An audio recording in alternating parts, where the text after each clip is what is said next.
ऑन्टीब French Riviera के नाम से जाने जाने वाले कोट d'Azur पर स्थित सबसे पुराने शहरों में से एक। 2400 साल पहले ग्रीक लोगों ने एंटिपोलिस नाम से इसे बनाया। ये लग्जरी पर्यटन केंद्र 16वीं सदी की अपनी किलेबंदी और ऐतिहासिक सिटी वॉल से प्रभावित करता है।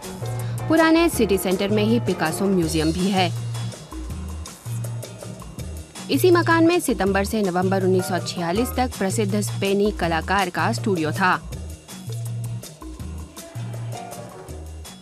पिकासो यहाँ रहते नहीं थे, लेकिन हर रोज काम करने आते थे। आमतौर पर नाश्ते के बाद, और फिर वे देर रात तक पेंटिंग्स किया करते थे। म्यूजियम के पास पिकासो की 255 पेंटिंग्स, मूर्तियाँ, चीनी मिट्टी की कृतियाँ और स्केचेस हैं। उनमें से अधिकांश यहीं बने हैं। कुछ पेंटिंग्स तो उन्होंने सीधे दीवार पर ही कर दी। किसी पर उनके दस्तखत नहीं हैं, क्योंकि वे सिर्फ उन्हीं कलाकृतियों पर दस्तखत करते थे जो स्टूडियो से बाहर जाती थीं। ऑन्टीब की कलाकृतियां उनकी दूसरी कृतियों से अलग हैं। युद्ध के बाद पिकासो की कृतियों में रंग का धमाका देखा गया। उन्होंने ढेर सारी पेंटिंग्स में नीले और बैंगनी रंगों का प्रयोग किया। भूमध्य सागरीय परिवेश ने भी उन्हें प्रभावित किया, जो उनके अलग अलग चित्रों में देखा जा सकता है। म्यूजियम के ठीक सामने पिकासो के फैंस सोवेनियर खरीद सकते हैं, लेकिन पिकासो की पॉटरी की नकल भी उतनी सस्ती नहीं है। उनकी कीमत 60,000 यूरो तक हो सकती है।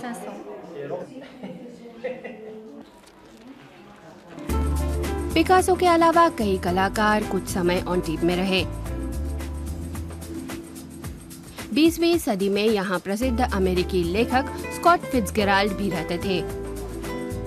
ऑन्टीब की लग्जरी बोट का बंदरगाह यूरोप में सबसे बड़ा है। सबसे महंगी बोट्स मिलीनियर्स ब्रिज नाम के डेक पर बंधी हुई हैं। बंदरगाह के ऊपर शहर का नया संकेत चिन्ह दिख रहा है। स्पेनी मूर्तिकार जाउमे प्लेंजा की बनाई 8 मीटर ऊंची मूर्ति। अपनी पतली गलियों और देहाती बाजार वाला ओल्ड सिटी सैर के लिए आमंत्रित करता लगता है। अगर आप सांस लेना चाहते हैं तो आप सिंथ बार में जा सकते हैं। कभी प्रतिबंधित रहा ड्रिंक अब 40 से ज्यादा टेस्ट्स में मिलता है और खास तरीके से सर्व किया जाता है। चीनी के टुकड़े से होकर बहुत ज्यादा अल्कोहल वाला पेय ग्लास में टपकता है। अब सिंथ लिकर का स्वाद अलग अलग होता है और हर कोई कुछ और ही पीता है। लोग इस ड्रिंक का मजा लेने ही यहाँ आते हैं और इससे पैदा होता है मस्ती का माहौल। दूसरे लोगों के साथ बातचीत तुरंत शुरू हो जाती है।